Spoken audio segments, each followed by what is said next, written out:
béèyàn bá yẹ̀yàn lẹ̀ ọlọ́run náà là á kọjú sí, kò síbi tá a kọjú sí.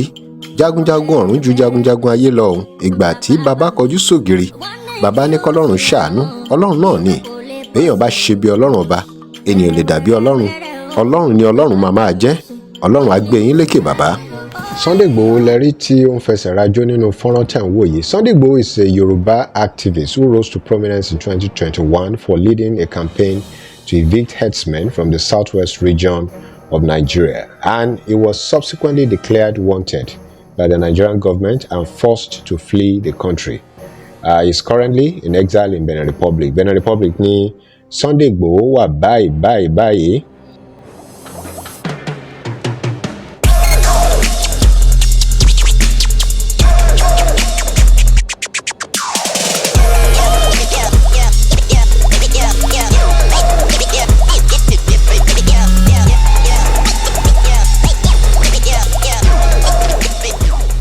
Igboho ló ti fi ẹbí àtàrà sílẹ̀ tí ó lè lọ pàdé àwọn ẹbí ẹ̀ ní Germany, bẹ́ẹ̀ kò lè padà wá sí Nàìjíríà nítorí gbogbo rògbòdìyàn tó ṣẹlẹ̀. However, he has shown great strength and resilience in face of adversity. Ó gbàgbọ́ pé Ọlọ́run nìkan náà ló lè bá ṣe. Ó sì ń dúpẹ́ lọ́wọ́ Ọlọ́run, ó sì ń fẹsẹ̀ rajó s'Elédùmarè. Ó gbàgbọ́ pé ohun gbogbo tí ó ń ṣẹlẹ̀ ó di dandan k'Ọlọ́run kó tú sílẹ̀ nínú gbogbo rògbòdìyàn náà.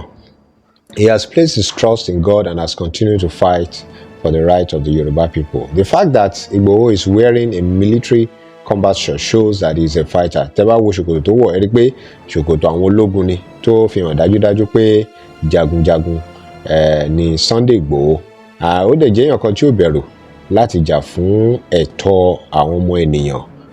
Kódà gan ní ojú títí dójú ikú, ó jẹ́ èèyàn kan tó ṣetán láti jà fún ẹ̀tọ́ tí ó sì bẹ̀rù rárá. He is an inspiration to many people, and his story is a reminder that even in the darkest of times, there is always hope. Gbogbo èrò wa náà ní pé àti àdúrà àwọn èèyàn náà ní pé yóò padà wá sí Nàìjíríà nítorí àwọn èèyàn ṣì ń bẹ̀bẹ̀ pé kí ààrẹ orílẹ̀-èdè Nàìjíríà kí wọ́n jọ̀ọ́ kí wọ́n bá a tú sílẹ̀, wọ́n fún ní àǹfààní láti padà wá sí ilẹ̀ Nàìjíríà. Lábẹ́ bó ṣe lè kó rí, ẹ jẹ́ á rántí wípé olóyè Igboho náà èèyàn náà ni wọ́n tí ó sì ń dojú kọ àsìkò tó lágbára báyìí. Ẹ jẹ́ ká fi mọ̀ ṣọ̀kan, ká máa gbàdúrà fún wọn àti bí wọn yóò ṣe tú wọn sílẹ̀ níbi tán wà.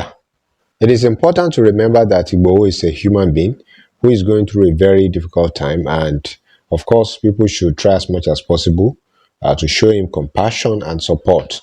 And let's continue to beg the president to show him mercy, give him presidential pardon so that he can come back to Nigeria or maybe go to Germany to meet his family members. Remember to follow us for more stories. Like, comment, and share. This is DIGINAIJA. Thanks for watching. Bye for now.